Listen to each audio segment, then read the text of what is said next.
கடைசி நாட்களுடைய அடையாளங்கள் என்கிற தலைப்புல நம்ம ஆண்டுடைய வார்த்தையை நாம் தியானிக்கின்றோம். கடந்த நாட்கள்ல அதை பற்றி பேசினோம்.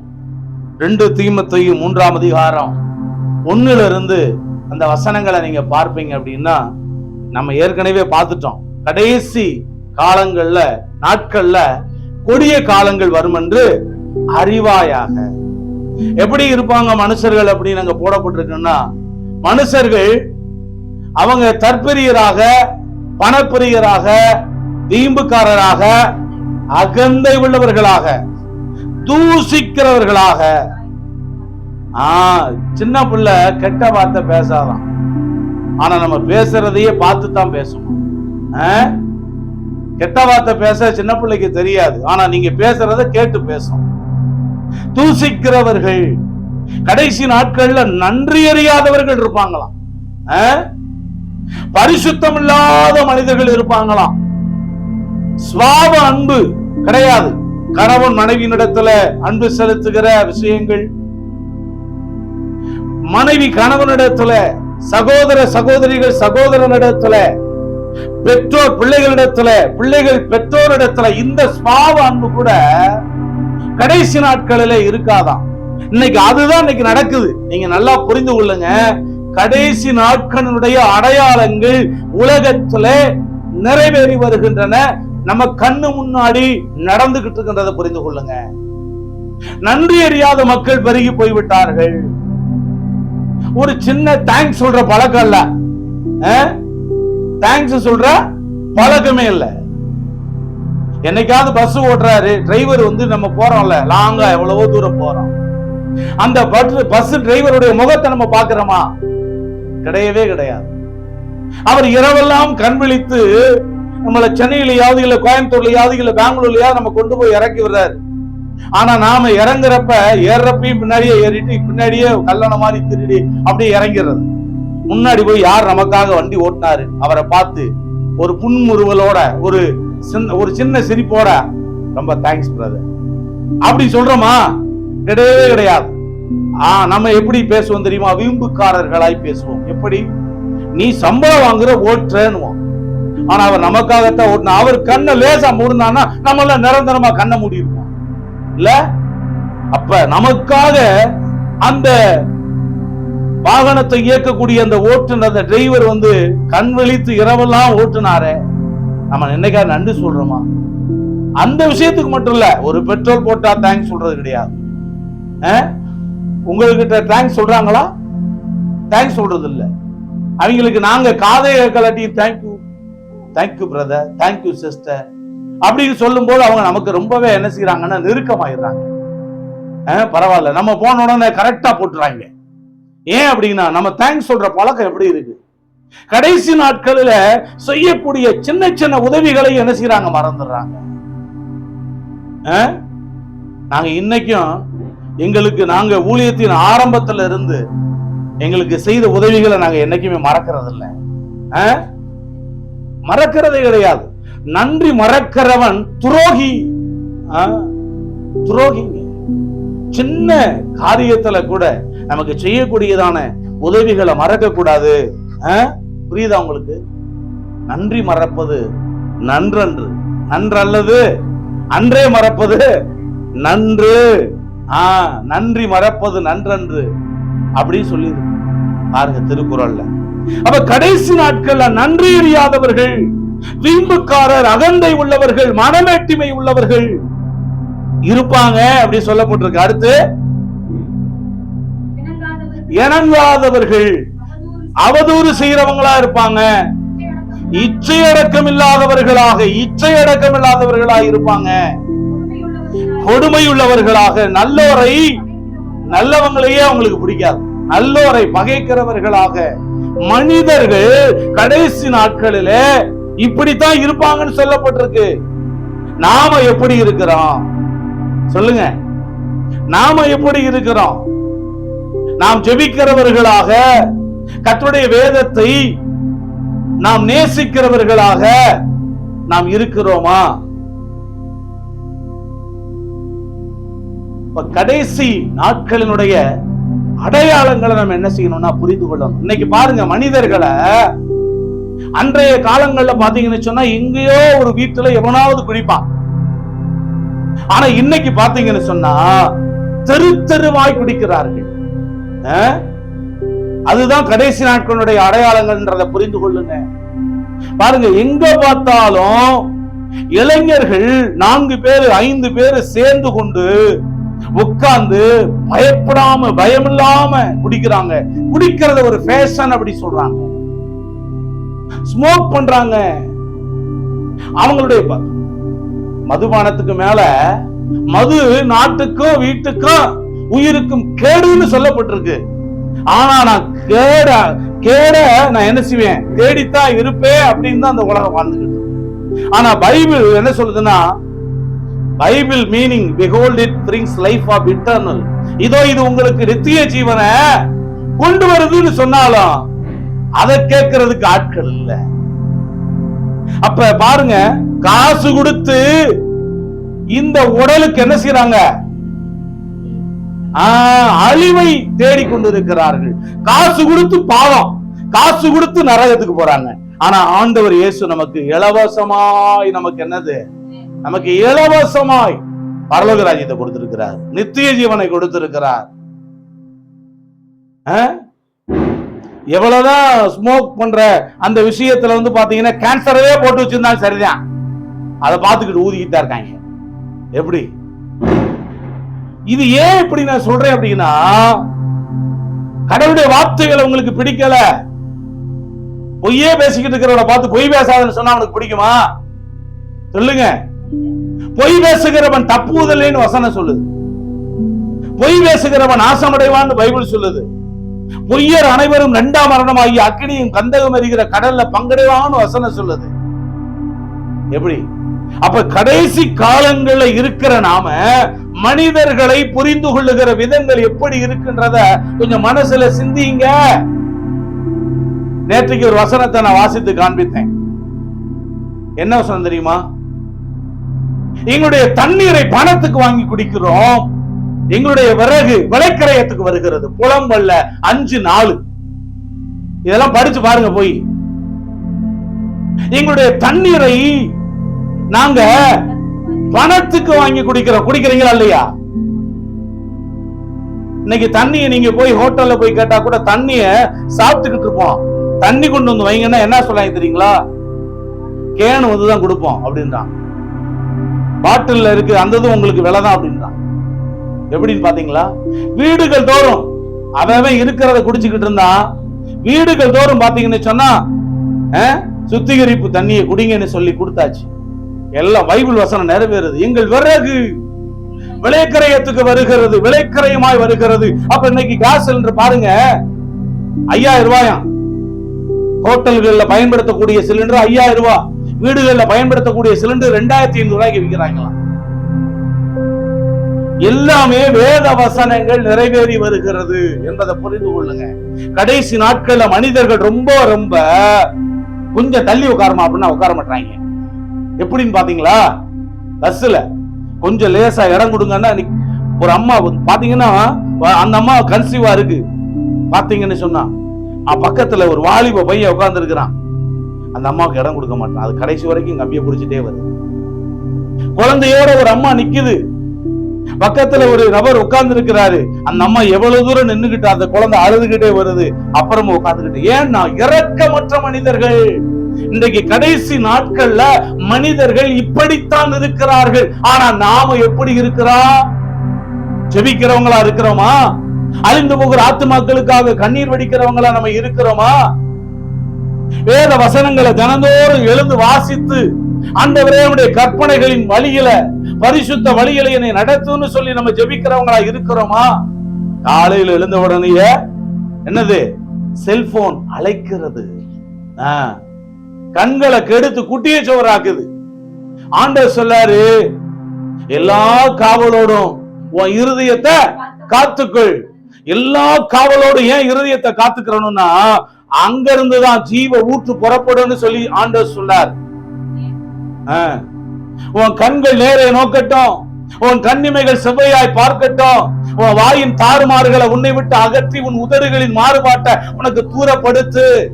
உன் கால்நடைய சீர்தூக்கி பாரு. உன் வழிகள் எல்லாம் நிலைவரப்பட்டு இருப்பதாக. அவ கண்ணு, காது, வாயி, சிந்தனை இதெல்லாத்தையும் என்ன செய்யணும்? தேவையில்லாதது உள்ள போகாதபடிக்கு நீங்க என்ன செய்யணும்? காத்துக்கிடணும். டீச்சர்களுக்கு தெரியும்ல, ஒரு அதிகமா வந்து பாத்தீங்கன்னா போர்டுல ஏன் எழுதி போடுறாங்க தெரியுமா? கண்களை கொண்டு பார்க்கிறது அப்படியே மனதுல பதிவாயிரும். அப்ப பிசாசு என்ன செய்யறானா, தேவையில்லாதவைகளை குழந்தைகளுடைய கண்கள் பார்க்கும்படியாக இந்த மொபைலை கையில கொடுத்து, எல்லார் கையிலையும் மொபைல் இருக்கு, பைபிள் இருக்கா? சொல்லுங்க. இன்னைக்கு பிறந்த நாளைக்கு கிஃப்டா ஒரு மொபைல் வாங்கி நான் அனுப்பி இருக்கிறேன் அப்படின்னு என்ன தெரியுமா? ஒரு குட்டி சாத்தானை பார்சல் பண்ணி நான் உனக்கு அனுப்பி வைத்திருக்கிறேன்.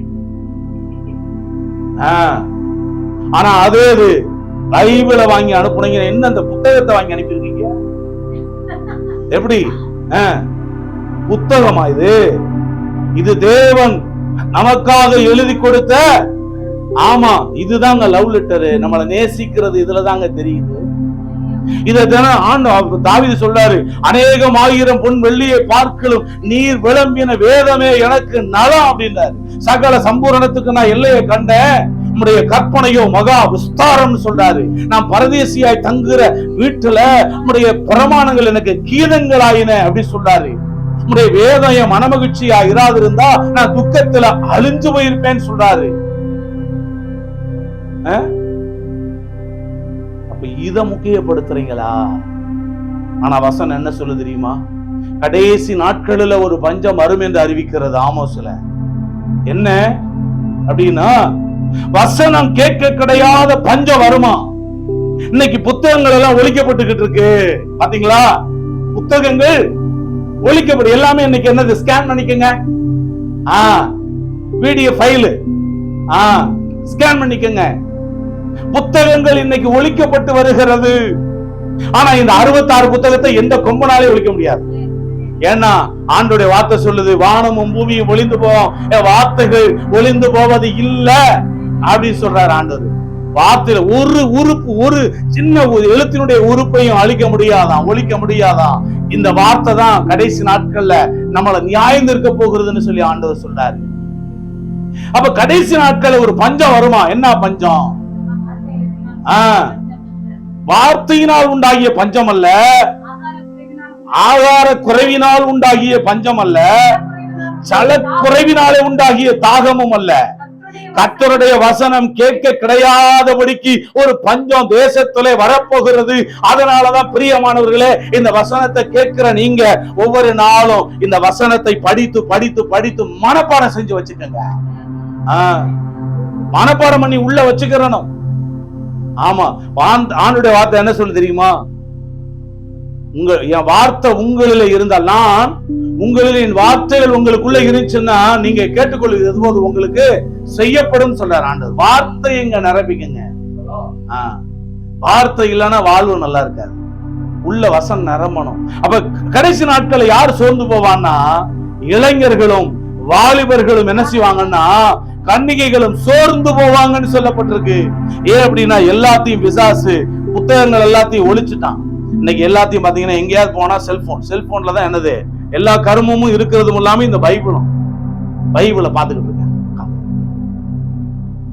பிரியமானவர்களே, கர்த்தருடைய வேதத்தை இருதயத்துல பதித்து கொள்ளுங்க. வசனத்தை இருதயத்தை பதித்து கொள்ளுங்க. புரிந்து கொள்ளுங்க நல்லா.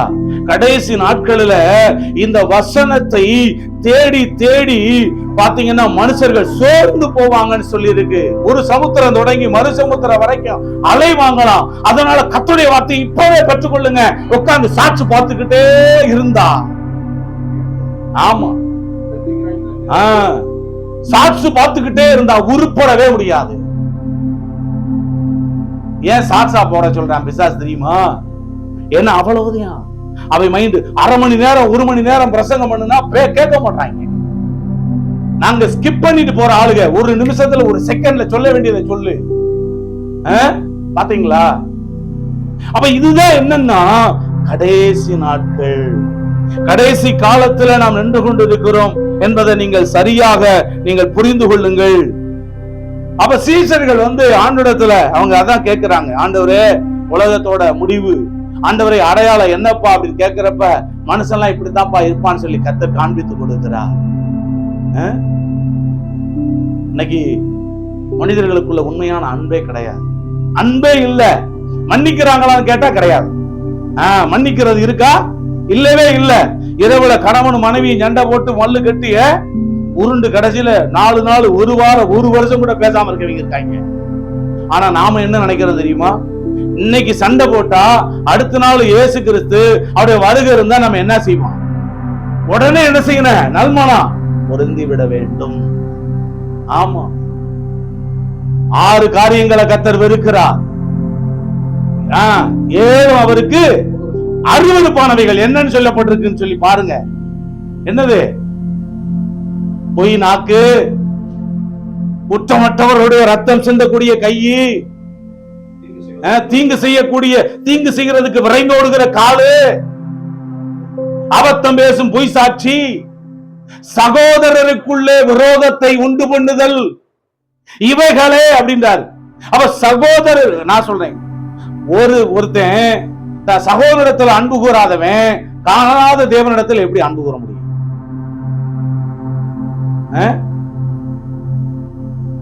ஆண்டவர் சொல்லாரு, சகோதர பகை நமக்கு இருக்கக்கூடாது. சகோதரன் காயினும் ஆவேலும் நாங்க 2 பேருக்கு அடிக்கடி வரும்போது அதான் ஞாபகப்படுத்துவோம். எப்படி?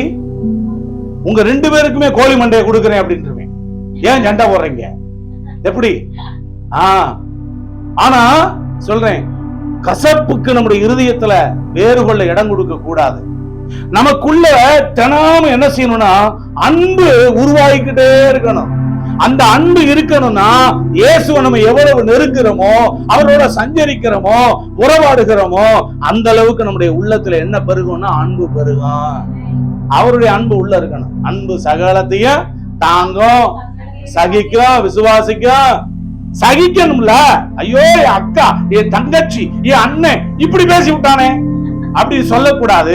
அதுக்கு பதிலா நான் உன்னை மன்னிக்கிறேன். ஆமென். அதுக்கு பதிலா நான் உன்னை என்ன செய்யறேன்? மன்னிக்கிறேன். கசப்பு நம்முடைய இருதயத்துல வேறு கொள்ளக்கூடாது. யாக்கோபு ஏமாத்தினார், உண்மைதான். யாக்கோபு ஏசாவை ஏமாத்தினார், உண்மைதான். ஆனா என்ன நடந்துச்சு? ஏசாவை யாக்கோபு சந்திக்க போனப்போ வெகுமானம் கொடுத்தார், பரிசு அன்பளிப்பு கொடுத்தாரு. ஆடுகளை, ஒட்டகங்களை மந்தையாக பிரித்து இது அண்ணனுக்கு கொடுங்க அப்படின்னு சொல்லி கொடுத்தாரு. அவன் ஓடி என்ன பண்ணான்? ஆமா, நானும் உன்னை இன்னைக்கு காலி பண்ணிடுறேன்னு வந்தா ஏசா. கடைசியில ஓடி கட்டி பிடித்து முத்தம் கொடுத்து என்ன பண்ணாரு? அழுதாங்க 2 பேரும். ஆண்டவர் ஒரு நிமிடத்துல அத்தனை வருடமாக இருந்த கசப்பை அகற்றி போட்டுட்டார். நம்ம இருதயத்தை விட்டு கசப்பு அகற்றிடணும். ஒருத்தருக்கு ஒருத்தர் சண்டை போட்டா அன்னைக்கு நைட்டு என்ன செய்யணும்? ஒப்புரவாயிரணும். என்ன கடைசி நாட்கள்ல மன்னியாத மக்கள் இருக்கிறாங்க, அன்பற்ற மக்கள் இருக்கிறாங்க. யார்ட்டையாவது எதையாவது கேட்டு பாத்தீங்கன்னா ஒண்ணும் கிடைக்காது. சுயநலமான மக்கள், சுயநலவாதிகள் பெரிய போயிட்டாங்க. நம்ம நன்றி உள்ளவங்களா இருக்கிறோமா? சிந்தித்து பாருங்க. சோத்திரம். நீங்க நல்லா புரிந்து கொள்ளுங்க. கடைசி நாட்களுடைய அடையாளங்கள்ல சில விஷயத்தை நான் உங்களுக்கு சொல்லி கொடுக்கிறேன். 2 பேதுருல 3வது அதிகாரம் 3வது வசனம். 2 பேதுரு 3வது அதிகாரம் 3வது வசனம். வாசிங்க.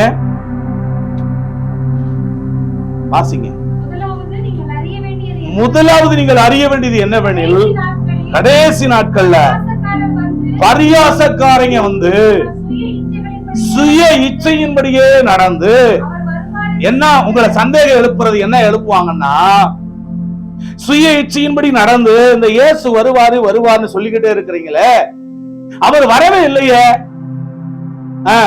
அவர் வருவார் என்று சொல்லுகிற வாக்குத்தத்தம் எங்கே அப்படின்னு சொல்லுவாங்க. அவங்க என்ன ஒரு வார்த்தை சொல்லுவாங்க தெரியுமா?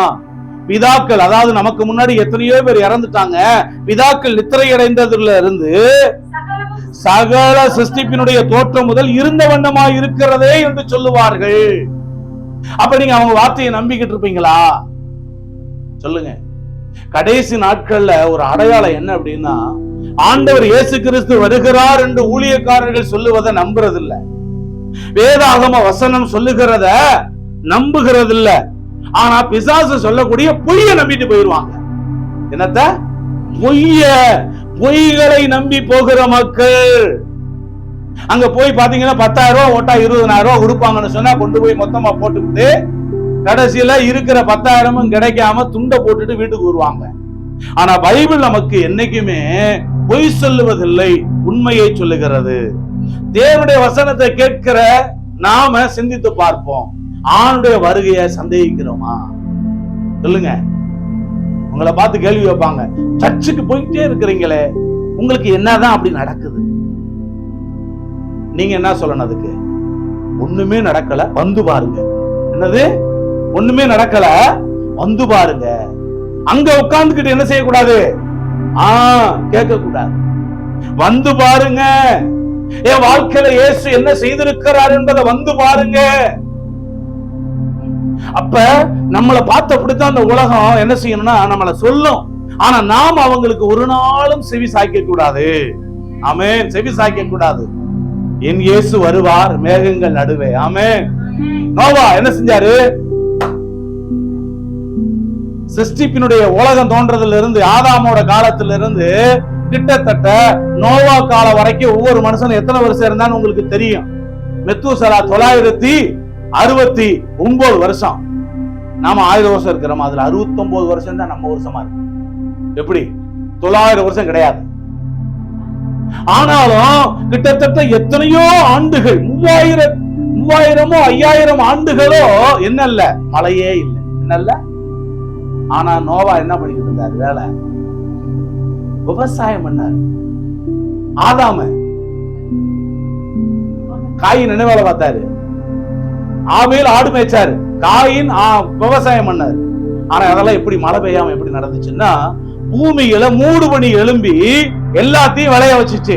அது வரைக்கும் மழையே வரலையே.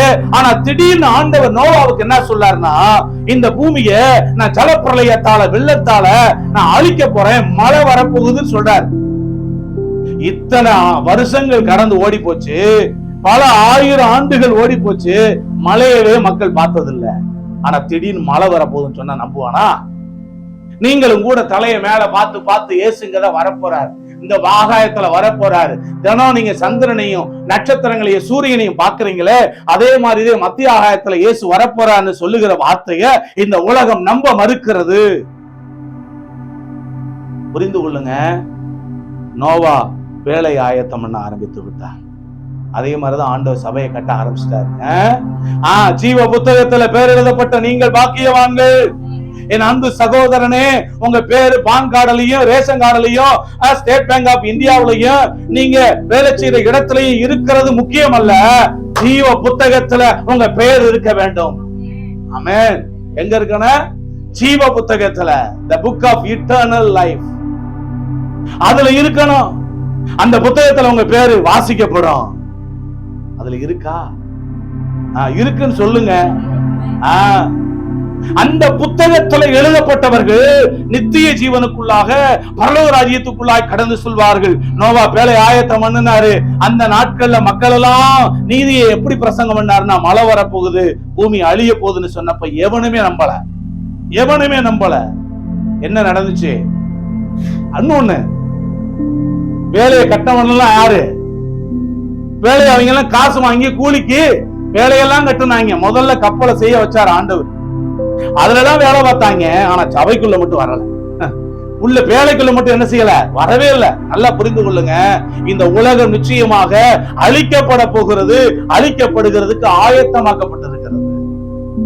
ஆனா இன்னைக்கு ஊழியக்காரர்கள் கர்த்தருடைய வேதம் என்ன சொல்லுது அப்படின்றாங்கன்னா, ஆண்டவர் சீக்கிரமாய் வரப்போகிறார், இதோ நான் சீக்கிரமாய் வருகிறேன், அவனவனுக்கு நான் அளிக்கும் பலன் என்னோடு கூட வருகிறது அப்படின்றாரு. சொன்னோம்னா நாங்க வாட்டுக்கு இருப்போம். எப்படி? நாங்க வாட்டுக்கு இருப்போம்னு இருக்காங்க. ஆனா நிச்சயமாய் ஒரு நாள் வரப்போகிறது. மழை எப்படி வந்துச்சு? வந்தப்ப எல்லாம் வேலையை புடிச்சுக்கிட்டு ஐயோ என்னைய உள்ள சேர்த்துக்க, கர்த்தர் தான் கதவை அடைச்சிட்டாரு. இல்லைன்னா நம்மளாம் ரொம்ப ஆண்டவரோட நம்ம ரொம்ப இரக்கமானவங்க.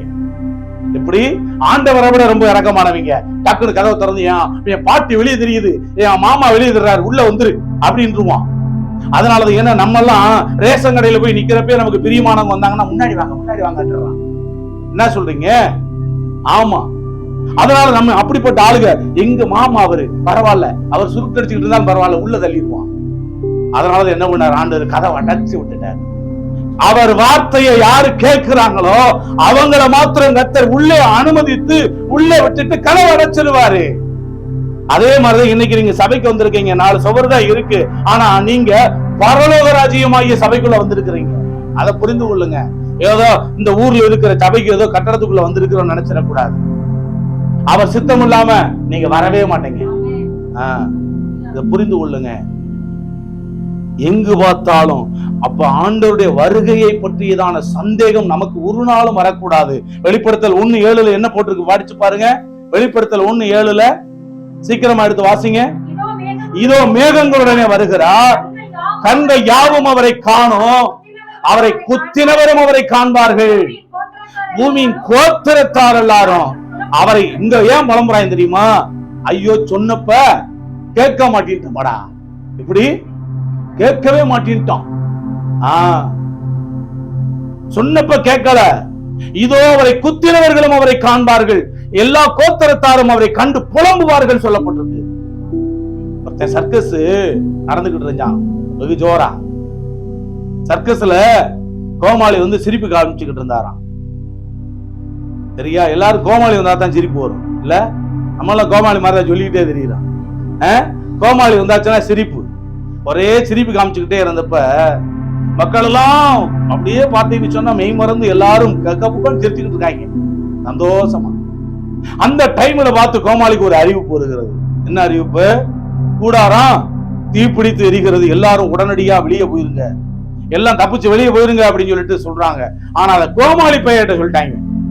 அந்த கோமாளி நின்று சிரிச்சுக்கிட்டே தீப்பிடிச்சு எரியுது கூடாரம், எல்லாம் வெளியே போங்க, அதுவும் சிரிப்புக்கிட்டான். எப்படி? அதுவும் சிரிப்புக்குத்தான் சொல்றான்னு சொல்லிட்டு உட்கார்ந்து சிரிச்சுக்கிட்டே இருந்தாங்களாம். மறுபடி கடைசியில் என்ன நடந்துச்சு தெரியுமா? கோமாளி எப்பவுமே சிரிப்பு தான் காட்டுவாரு, அதனால தீப்பிடிச்சு எரிய போகுதுன்றதையும் கோமாளி தரமா சொல்லிக்கிட்டு இருக்கிறான்னு சொல்லி அதையும் பார்த்து சிரிச்சுக்கிட்டு இருந்தான். கடைசியில பாத்தீங்கன்னா மொத்த கூடாரமும் தீயில பாத்தீங்கன்னா ஜுவாலித்து எரிந்தவங்க மேல மொத்தமா விழுந்து அத்தனை பேர் செத்து போயிட்டாங்க.